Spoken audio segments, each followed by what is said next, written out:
Live from our studios here at Kukumeme in Accra, Ghana, this is Connect Africa. With me, Carlos Kaloni. This evening, Uganda's disputed election fallout deepens as President Yoweri Museveni describes opposition as terrorists and accuses them of plotting violence. So the opposition are lucky, because if all our members stand up, there will be no opposition in Uganda, I can assure you. But some of the opposition are wrong and also terrorists. Meanwhile, police deny report of Bobi Wine's arrest, and tensions remain high across the country. Also tonight, CAF moves to sanction Senegal and Morocco over the chaos that occurred during Sunday's 2025 Africa Cup of Nations finals.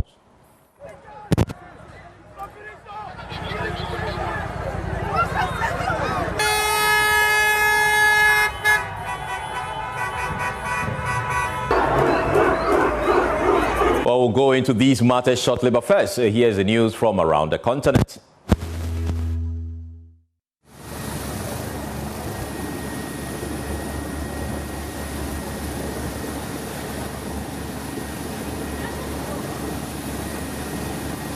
Mozambique's President Daniel Francisco Chapo on Saturday undertook an aerial surveillance mission over flood-affected areas of the country as severe flooding continues to displace thousands of residents.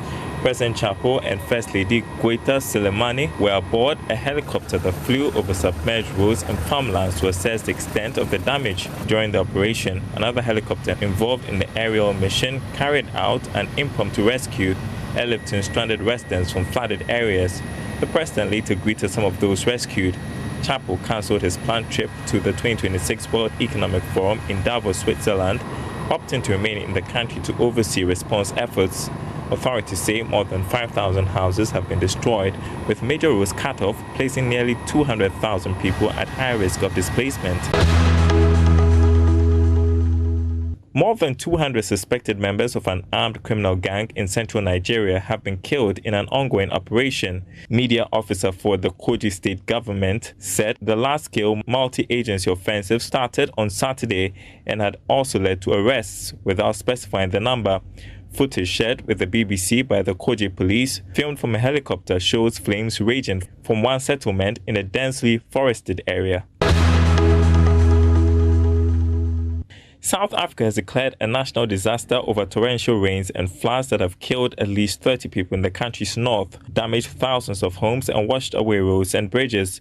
The declaration was made by the head of the National Disaster Management Center and announced by the government. It allows the national government to coordinate the response to the disaster. The worst impact is in the northern provinces of Limpopo and in Mpumalanga, where the fatalities occurred. But the Ministry of Cooperative Governance and Traditional Affairs said at least 3 other provinces had also been affected by the severe weather. Well, the Confederation of African Football CAF is preparing to sanction Senegal and Morocco following chaotic scenes that disrupted Sunday's 2025 Africa Cup of Nations final. Senegal head coach Pape Thiaw has apologized, though, for his conduct during the match, but is now facing disciplinary action from CAF after a request from FIFA President Gianni Infantino. Well, the final played on Sunday ended with Senegal defeating Morocco 1-0 after extra time. However, the match was overshadowed by controversy after Senegal players stormed off the pitch in protest over a late penalty decision during regulation time. The team threatened to forfeit the final after disputing the referee's call. Well, Senegal eventually returned to the field following interventions from former Liverpool star Sadio Mane, who urged his teammates to continue the match. Morocco subsequently missed the awarded penalty, despite going to secure the title in extra time. Senegal's actions during the protest have drawn scrutiny from football authorities. CAF is now reviewing the incident while Thiaw faces a possible suspension after Infantino formally called on the continental body to take disciplinary measures. Well, Joy Sports' Muftal Nabila is with me here in the studio to help us understand what really happened and where this is actually leading to. First of all, what grounds is Senegal head coach Pape Thiaw facing possible disciplinary action. What role did FIFA President, Gianni Infantino play in this process? Okay, so Joe, basically, Pape Thiaw is accused of being the person who instigated the walkout of his players on Sunday during the AFCON Cup of Nations final. Right. And that is considered a crime against football. It is one many people actually believe that it's alien to the game of football and has brought the image of football into disrepute. No matter your grievances, you do not have the right to walk off the pitch when an official, especially the referee, takes a decision. Right. So that action alone, that singular action alone, is enough to get him suspended by the Confederation of African Football. Many have said that FIFA President Gianni Infantino had actually called on CAF to take disciplinary actions against Pape Thiaw and Senegal for their action on Sunday night. But basically, what we can say is the fact that as the president of world football, he wants the image of football protected no matter where it is found. He has responsibility of developing football across 211 member federations of FIFA. Oh. So if a member of FIFA behaves in a manner or misconducts himself and he considers it alien to the game of football and brings it to disrepute, he can call on the mother federation of... To take some actions. Yes, for sanctions to be taken. And in fact, if you take a look at CAF currently, in 2021, when the Confederation of African Football was going for elections, the likes of Jackson Numa, who is the former president of the Côte d'Ivoire Football Federation, Augustin Senghor, a former president of Senegal Football Association, all wanted to become CAF presidents. But guess what? Gianni Infantino, sensing Gaffron, who is now the General Secretary of FIFA, to come in and tell them, don't go for an election. Let Patrice Motsepe go unopposed. And that is clearly what brought Patrice Motsepe to office. So he can call on CAF at any time and suggest to them that sanctions should be meted out to any football federation or player who acts in a manner that is against the rules of football. So we also saw Sadio Mane, displaying leadership role. Yeah. Especially, I saw him. He was actually the one who called the players to come back and all that. And many believe that he has demonstrated leadership. From where you sit as a sports analyst, or almost an expert, what do you say to that? Well, there are certain players who are revered among their peers. Sadio Mane is one of them. In fact, Sadio Mane is regarded as one of the best players in the world.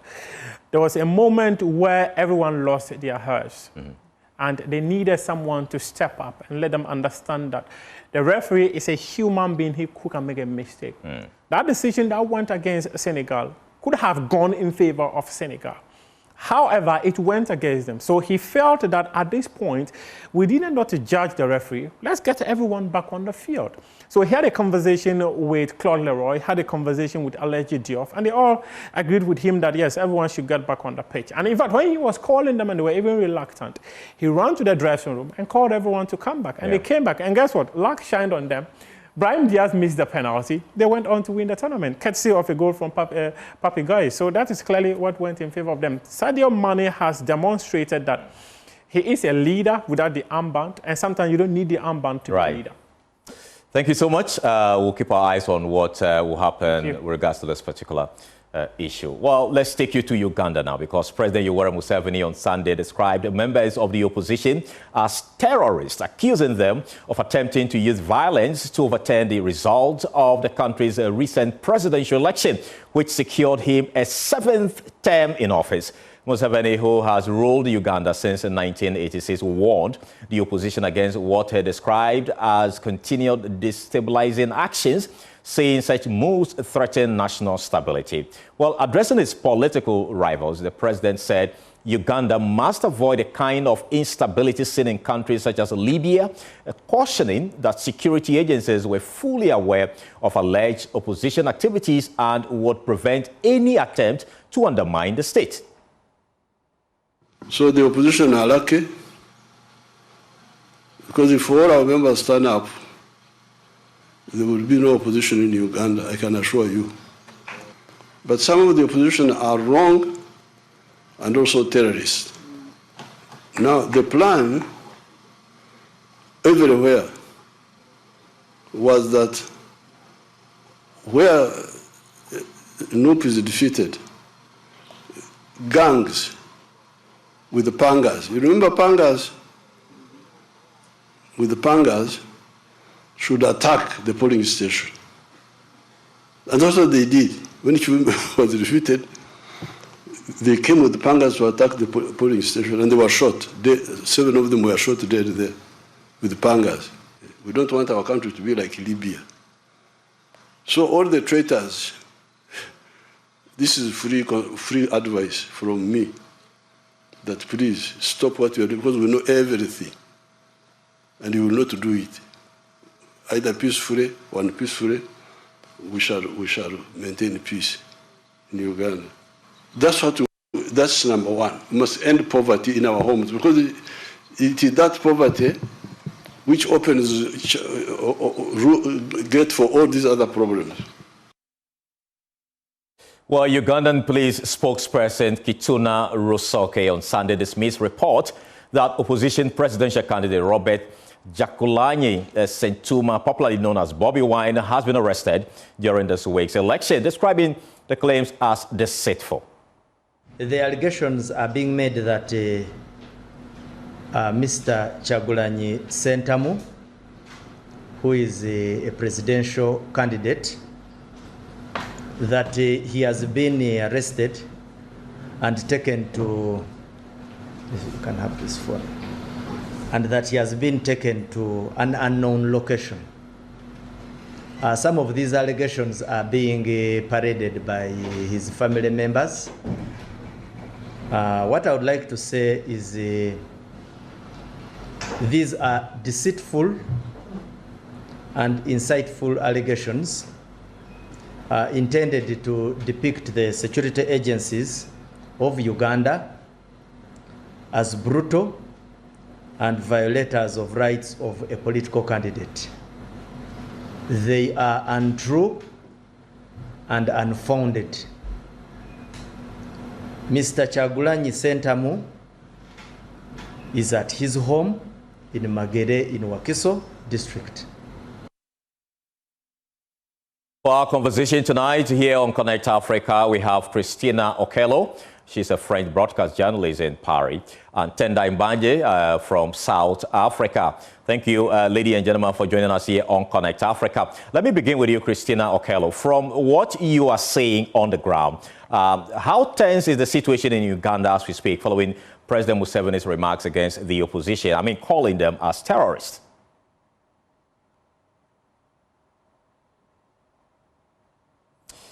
Okello, kindly unmute so we hear what you're saying.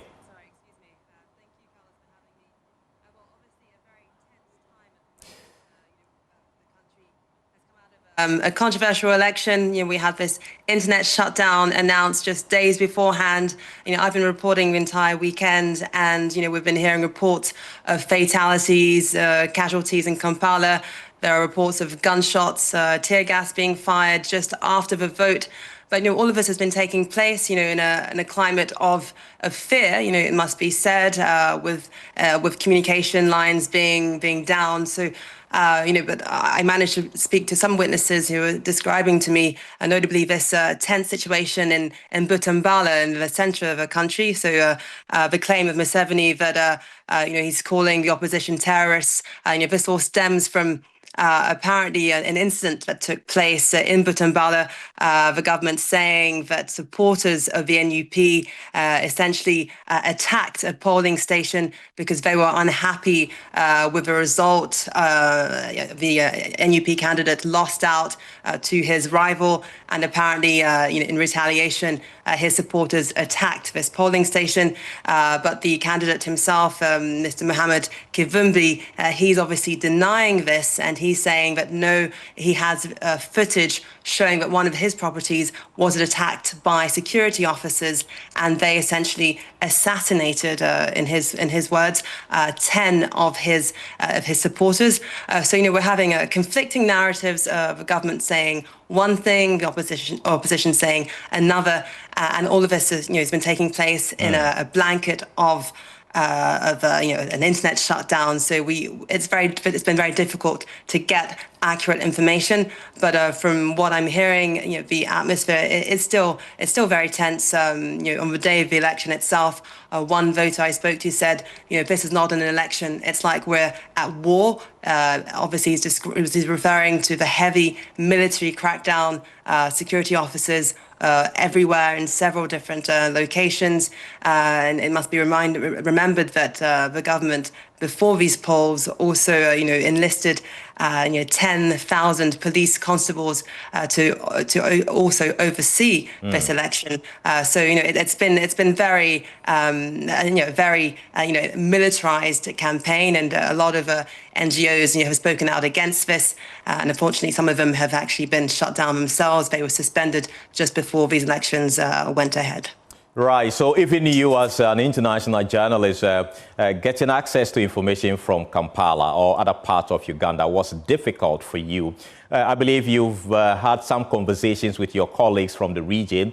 What have they been telling you about the internet blackout and access to information, really, regarding the election? Well, some of them have only just been able to get back in touch with them today. The internet is now back up and running, but it's still partial. It's not been fully restored. So I lost contact with them. And they're journalists like myself. Our job is getting the information out, accurately, on time, and quickly. For the entire election period, they were unable to do their job. And obviously the people who have been failed are the voters, because they did not have this information. They weren't able to properly verify the credibility of this result, because again, it must be stated that yes, Museveni's won, but there's a very huge question marks over the credibility of the electoral process. We saw on the day of the polls these biometric voting machines that essentially, collapsed, broke down. I was able to speak, luckily, to the head of the Electoral Commission, the spokesperson, and he told me that he was unable, to verify, what went wrong. He had no idea why these expensive machines, I think they cost billions of dollars.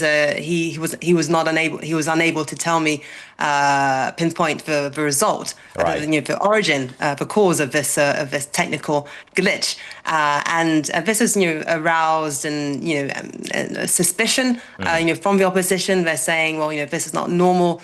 This is taxpayers' money, going into these machines. How can nobody be able to explain to us, why they're not working? And a funny sort of anecdote. I'm not sure if it's funny, but even the President Museveni himself, when he went to vote, the biometric machine failed to recognize his fingerprints and his facial and then his face, so he had to go through the machine 3 times. We're in the 21st century. Technology today works. Why did it not work in Uganda? These are the questions that people are asking. Right. Stay with us, Christina. Let me go to South Africa to speak to Tendai Mbanje, who is joining us. What does the president's use of strong language, including labeling the opposition members as terrorists, actually signal in terms of political communication and power consolidation? Thank you, Carlos, and good evening from South Africa. I think the president labeling opposition as terrorist, it's an act of delegitimizing opposition. It's an act of shrinking the scope in which opposition members could operate or function. Remember, we are in a context of an election dispute. So you are already indicating in courts alleged potential charges that they could be charged with if they resist, or if they start making noise about, or they continue to make noise about this electoral contestation. So this act of delegitimization is already a signal to the opposition of what measures could be put in place to shrink their activity, and it is also an act to say, we in some in quotations, to say we don't want opposition, because anyone who's labeled a terrorist even if you are innocent and you find yourself being arrested by enforcement authorities, it's quite a high charge, and it takes a toll on anyone who's labeled a terrorist to go through the process of being proven innocent, particularly in a politically charged atmosphere like in this particular contested electoral environment. But, you know, we just heard from the police chief there denying the claims of the opposition, for instance, that Bobby Wine has been taken to unknown location and all that. So such those, you know, denials issued by the police, what do you make of it over the arrest? Is it shaping public perception? I mean, for, you know, to legitimize, you know, Yoweri Museveni's, you know, 7th term of office. Is it something we should look at in that spectacle? So it's twofold in my view. First is to play with public perception. Remember, regimes like this, they survive on propaganda.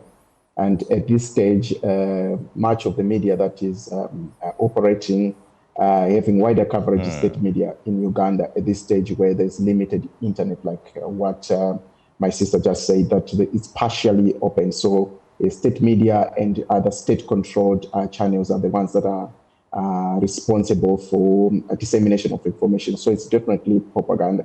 And the second fold is that they are trying to make a signal to the international community. Remember, this is a government that has been elected through crooked ways. By crooked ways, it means that they've been elected in the dark. Who gets elected when there is the world is cut out of understanding or following on what the proceedings are in terms of the electoral process. So they are trying to send a message to the international community to say, look, what the narrative you heard about the arrest and Bobby Wine is not true, and also they are also trying to control the narrative within Uganda.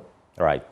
And looking at past elections in the region, what risk do such narratives actually pose to stability, and what communication strategies could help de-escalate tensions? So what we have seen, building on this election and other elections that has been held in East Africa, particularly the recent one in Tanzania, we see that the citizens, the risk that we are having is that citizens are losing trust in participating in the electoral process because there is no, there are no mechanism to safeguard their vote, whether internally and from the regional level. That we are also seeing that the risk of our regional organizations, particularly in this case, the East African Community, becoming an illegitimate institution because citizens don't trust it and they don't value it. So we are seeing the devaluing of the regional bloc as an instrument that promotes democracy within the region.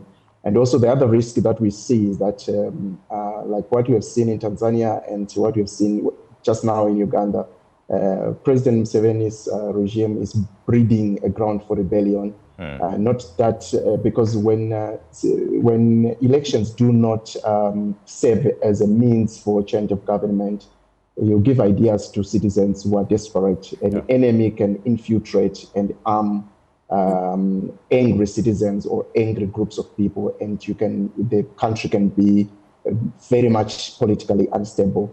So the alternative is that this requires national dialogue. This requires the regional intervention. The African Union and development partners needs to step up to make sure that they restore dignity of elections to begin with, and dignity of voters, which is to address to nip it in the bud, the cause of these fraudulent or these elections that do not reflect the will of the people. Tendai, thank you so much for speaking to us here all the way from South Africa. Let me give you the final word, Christina Okello. What has been the reaction of ordinary Ugandans and the international community to the post-election development so far in Uganda, from where you sit? Well, let's start with Ugandans themselves. I think many people are just feeling almost gobsmacked and just feel a sense of heaviness and hopelessness and a sense of powerlessness, because many people had cast their hopes on Bobby Wine, Robert Chagulanyi. This is the second time he was running, and yet again, he went up against the NRM machinery, and he basically couldn't get cut through. We don't know where he is. He's in some safe location, but essentially his family are under house arrest. This is a repeat of what happened in 2021. Many Ugandans feel as though that Uganda is stuck at an impasse, and that there's no way out. And so there's a sense of heaviness the day after these polls. When it comes to the international community, we saw very few observers, but the ones that were on the ground, we saw this AU-led mission spearheaded by Goodluck Jonathan, the former Nigerian president.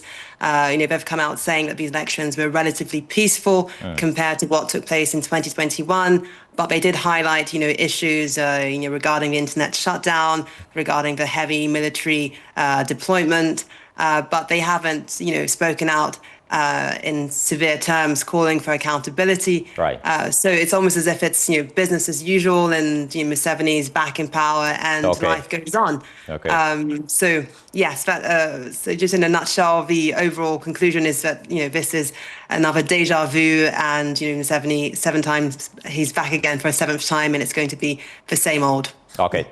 Thank you, Christina. We'll still keep watching what will be happening in Uganda as Yoweri Museveni takes the 7th term in that country. Well, this has been Connect Africa, all the way from Ghana's capital, Accra. And catch us tomorrow again right here on Joy News channel. My name is Carlos Caloni. Thank you so much for connecting with us. Bye-bye.